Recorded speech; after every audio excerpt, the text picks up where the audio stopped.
सादर जय जिनेन्द्र।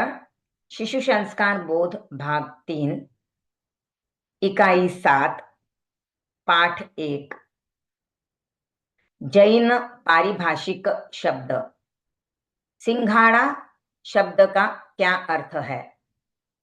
साधु अथवा साध्वियों के समूह को सिंघाड़ा कहते हैं।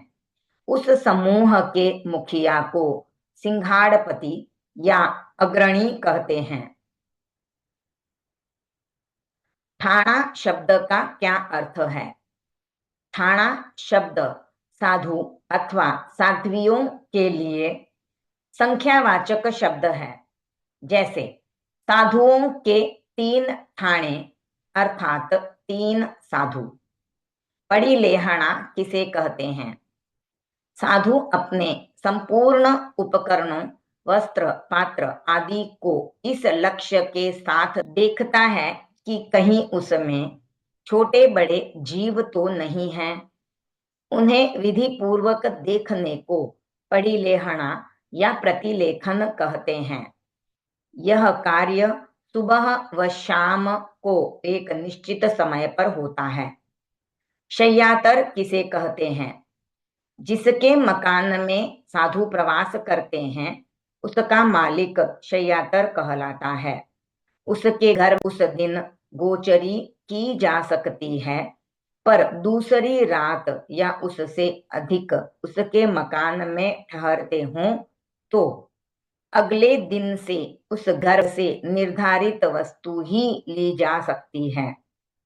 चतुर्मास किसे कहते हैं? चतुर्मास का अर्थ है 4 मास। सामान्यतः इसका अर्थ है 4 मास तक साधु एक स्थान पर रहे, विहार न करें, क्योंकि वह वर्षा ऋतु का समय है। लोच किसे कहते हैं? हाथों से विधि पूर्वक बालों को उखाड़ने को लोच कहते हैं। कल्प किसे कहते हैं? साधु साध्वियों के लिए जो आचरणीय या नियम के अनुरूप है उसे कल्प कहते हैं। शेष काल किसे कहते हैं? चतुर्मास के 4 मास छोड़कर शेष 8 महीनों में अपेक्षानुसार विहार करते हैं। इन 8 महीनों को शेष काल कहते हैं।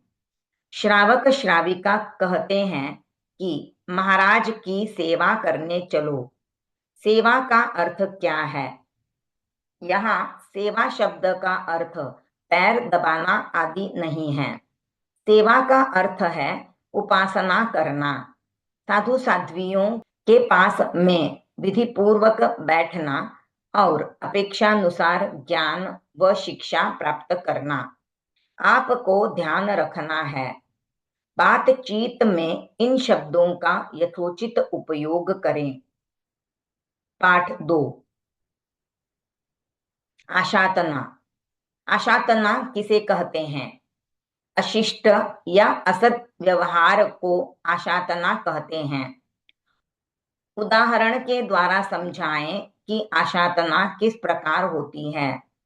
साधुओं की ओर पीठ करके बैठना, बिना पूछे बीच में बोलना, व्याख्यान के बीच में अविधि से पहले उठकर चले जाना, विहार में बिना प्रयोजन बराबर या आगे चलना, पाठ व आसन से सटकर बैठना, रजोहरण को लांघ कर अंदर जाना। आशातना क्यों नहीं करनी चाहिए? आशातना करने से पाप कर्म का बंधन होता है और इसे व्यवहार में बुरा माना जाता है। आशातना से बचने के लिए क्या करना चाहिए? गुरु व साधु साध्वियों के प्रति हमेशा विनय व श्रद्धा का भाव रखना चाहिए। व्यवहार में जागरूकता पूर्वक मान्य पद्धति का अनुसरण करना चाहिए। यदि हमारे द्वारा किसी साधु साध्वी की आशातना हो जाए तो क्या करना चाहिए? साधु साध्वी को विधिवत वंदन कर विनम्रता से क्षमा याचना करनी चाहिए। आपको करना है। हमेशा जागरूक रहें कि हमारे द्वारा कभी भी किसी साधु साध्वी की अशांतना न हो जाए। यदि गलती से हो भी जाए तो तुरंत विनम्रता पूर्वक क्षमा याचना कर ले। वैसे हर व्यक्ति के साथ शिष्ट व सभ्य व्यवहार करना चाहिए। पाठ 3 सिद्ध संसारी। जैन दर्शन में विवक्षा के आधार पर जीव के अनेक भेद प्रभेद बताए गए हैं। जीव के दो मुख्य भेद हैं, सिद्ध संसारी। जो जीव जन्म मरण के चक्र से मुक्त होकर अपने शुद्ध आत्म स्वरूप में स्थित हो जाता है, उसे सिद्ध कहते हैं। जिस जीव के जन्म मरण का चक्र अनवरत चालू रहता है, उसे संसारी जीव कहते हैं। सिद्ध व संसारी में अंतर। सिद्ध, आठों ही कर्म नष्ट हो जाते हैं। आत्मा का विशुद्ध स्वरूप होता है। इनके शरीर नहीं होता। ये हमेशा अपनी जगह पर स्थित रहते हैं। इनका पुनर्जन्म नहीं होता। समस्त सिद्ध जीव गुण, स्थिति व प्रकृति में समान होते हैं। संसारी, कर्मों से बंधे हुए होते हैं। ये जीव सशरीरी होते हैं।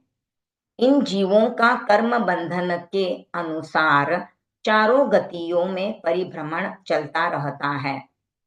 संसारी जीव सब समान नहीं होते।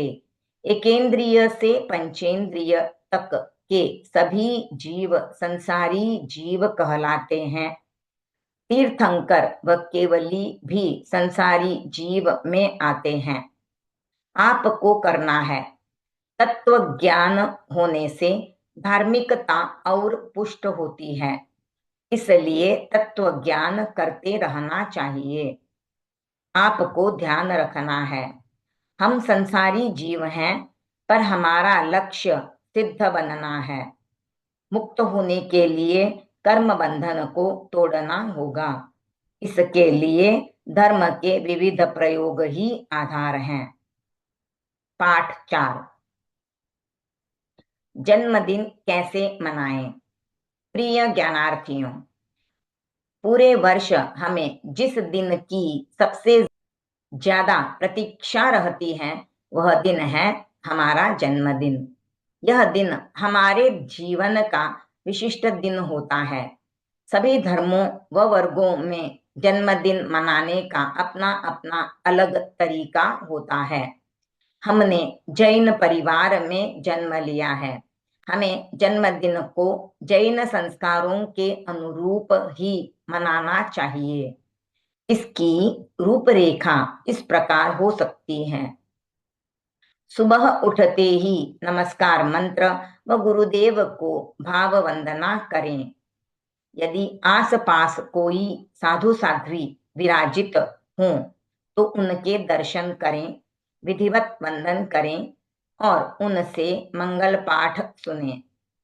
घर के सभी बड़ों को प्रणाम करें। वर्ष भर के लिए एक शुभ संकल्प ग्रहण करें, जैसे खाना खाते समय इलेक्ट्रॉनिक गैजेट्स का उपयोग नहीं करूंगा, क्रोध नहीं करूंगा, जूठा नहीं छोड़ूंगा, सुबह उठते ही नमस्कार मंत्र बोलूंगा आदि।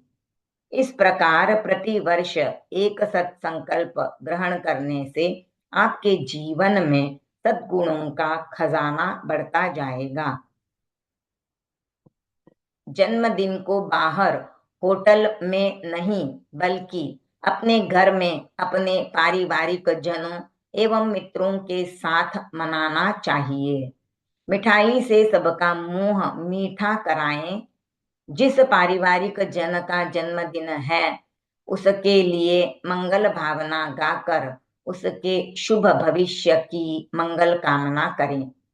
यदि आपके किसी मित्र का जन्मदिन हो तो उसे उपहार स्वरूप सजीव फूलों का गुलदस्ता नहीं, कृत्रिम फूलों का गुलदस्ता भेंट किया जा सकता है। इसकी जगह धार्मिक पुस्तक या अन्य कोई उपयोगी वस्तु भेंट में दी जा सकती है। आपको करना है, आप जैन बालक हैं, अपना जन्मदिन जैन संस्कारों के अनुरूप मनाने का संकल्प करें। आपको ध्यान रखना है, जन्मदिन व अन्य प्रसंगों पर जैन संस्कृति झलकनी चाहिए, यह प्रयास रहे। ओम अरहम।